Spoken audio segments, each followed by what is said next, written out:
It's your bear here. Have you ever wanted to explore Tokyo with the spirit of a dead ghost hunter on half your face? Well, now you can. Ghostwire Tokyo is finally out, and I'm not gonna lie, I've been wanting to play this game since it was revealed in 2019. A few of the trailers kind of left me a little curious or trepidatious about the gameplay, but I'm here to kind of tell you my thoughts and give an honest review of Ghostwire Tokyo. Minimal spoilers for the first 2 chapters of the game ahead. So, in case you don't know, you play as Akito, who wakes up after an accident to find that KK, or the spirit of KK, has bonded to him. The two set out to help one another achieve their various goals. Akito is trying to save his sister, while KK is trying to save Tokyo and bust some ghost along the way. This is because the people of Tokyo have disappeared, and the two of you in that one body are the only person who can set it right. This game takes a ton of inspiration from the traditional Japanese folklore and myths, as well as modern urban legends throughout Tokyo. You've probably heard that the game was originally planned as the 3rd installment of the Evil Within series, but quickly turned into its own original IP.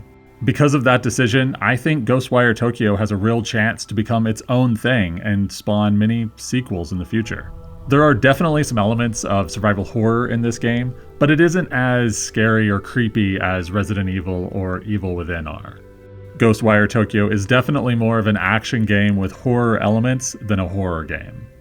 Let's talk about gameplay for a moment. So, the controls can be a little clunky, but honestly, after about 10 or 20 minutes, you get completely used to it. The combat system, it's not life-changing or anything revolutionary, but there are definitely some satisfying elements to it. I will admit that the gameplay can get a little bit repetitive and monotonous, especially in the later game after you've sunk 10 or 12 hours into it, but there are a lot of really excellent qualities to the game that help keep it fresh and kept making me want to go back for more. Some of these qualities are where the game's horror roots really shine through. There are a lot of kind of mind-bending and just really interesting and unique storytelling elements that Ghostwire Tokyo does so well. Going back to combat, there are a couple of different play styles for different types of players. You can have the stealthy infiltration, sneaking about with ranged bow attacks, or you can boil it down to a Doctor Strange fireworks extravaganza where you're fighting monsters with flashy magic attacks. One thing that would really benefit the combat system is some sort of dodge mechanic. You can dodge in cutscenes, so why can't you dodge in actual combat? I think that would be a simple addition that would really help break the repetitiveness of the combat. The game definitely has some action RPG elements in it as well. There's a robust skill tree system which will help develop your character and kind of customize your gameplay style a little bit. Honestly, these help make the combat much more enjoyable, so I really like the skill tree. The enemy AI is not the smartest in the lexicon of video games. Most of the time, enemies will just run straight at you as you fireball them from a distance, but not all of the time. Sometimes they are more tactful about how they approach you, so it's kind of weird. In my headcanon, the visitors are all kind of daft, and that's shown to be the case in the game, with many of them just beating on storefronts or being confused by vending machines when they think you're not around, so it kind of works out, really. The game really has a sense of playfulness about it, which helps offset some of the monotony of the combat. The developers have a great sense of humor, and you can tell that they sprinkled that sense of humor and appreciation for horror games and the horror genre throughout the game. Additionally, there are a lot of fun, cute, and otherly creepy elements to help keep you motivated and exploring this awesome version of Tokyo. Plus, you get to pet the animals, which is a must-have for any modern console game. And that's where this game really shines, with its great sense of humor, huge appreciation for horror and creepy elements, as well as these grand set pieces for you to explore. This version of Tokyo is beautiful and worth seeking out every nook and cranny. While exploring Ghostwire's version of Tokyo, I would go back to certain locations I had already been to and find them completely transformed for some in-game reason. This was a great thing to see and really kept me wanting to kind of find new things happening in this version of Tokyo. Even if you don't love the combat, you can put the game on easy and treat it as a walking simulator of Tokyo. This kind of makes up for the fact that I haven't been able to visit Tokyo for the past 2 years, so this is a really neat thing to see. The game's map starts off a little limited with damaging fog shrouding most of it, But as you explore, you start opening it up and it becomes a true open world experience.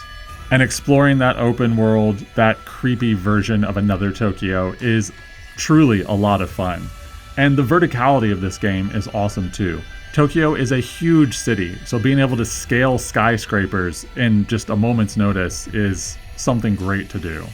If you're a fan of Japanese culture, a lot of the collectibles that you pick up have very detailed description explaining their significance and influence on Japanese culture. There are loads of accessibility features in Ghostwire Tokyo. You can customize your control, the graphics, the UI, and all of that really helps it feel much more immersive. One thing which can break that immersion is the need to transition to black every time you enter a cutscene or try to open certain doors. It is really jarring and it kind of just disrupts the whole flow of gameplay, in my opinion. I get why they're doing it technically, but I really could have done without that. The sound design in this game is really above average. The music does these dynamic swells when you're in combat. They've perfectly captured a lot of the yokai and the creepier nuances of a giant city that's been left abandoned. But oh my god, do these things need to shut up! Seriously, if I could change one thing about this game, it would be to add an option to mute the Tango throughout the city. I get why they drew attention to them. You can use them to scale buildings quickly. It's great, but they're everywhere and they're constantly squawking. And please, just please patch it so that I can mute these things because they are ruining the city experience for me.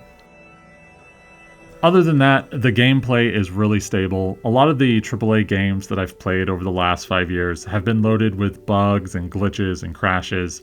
I've already finished the main story and I'm going back for the collectibles now in Ghostwire Tokyo, and it hasn't crashed on me once. There have been very few glitches and none of them have been game-breaking or even that bad. In the end, even though the story and the enemies may be a bit simple, the uniqueness and quirkiness of this world makes it a really interesting place to visit.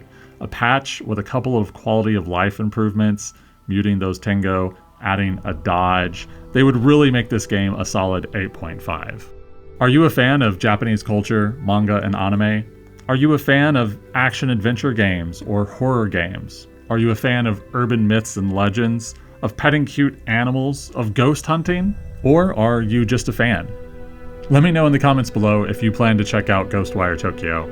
I really enjoy it. I hope they release a patch to just do a few tweaks and improvements on the game. I think it'll be great if they do, and I look forward to a sequel. That's how good I think it is.